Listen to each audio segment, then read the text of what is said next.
Rafathar baru-baru ini mengalami insiden yang membuatnya dan Mbak Lala hampir celaka. Hal itu membuat Raffi Ahmad ikut khawatir saat mendengar cerita dari Mbak Lala. Saat berbincang di podcast Rans Entertainment, Mbak Lala ceritakan ke Raffi Ahmad. Rafathar saat itu hanya bersama pengasuhnya Mbak Lala dan sopir. Diketahui sempat mengalami kecelakaan, Raffi Ahmad penasaran dengan kronologisnya. Mbak Lala menceritakan kronologis kecelakaan pada YouTube Rans Entertainment Minggu 20 Desember 2021.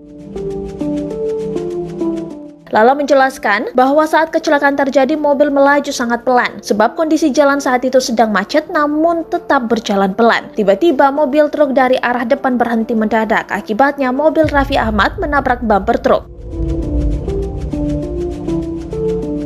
Mendengar cerita Lala, Raffi lantas menanyakan kondisi Rafathar. Mbak Lala pun mengungkapkan benda penyelamat dirinya dan Rafathar saat insiden terjadi.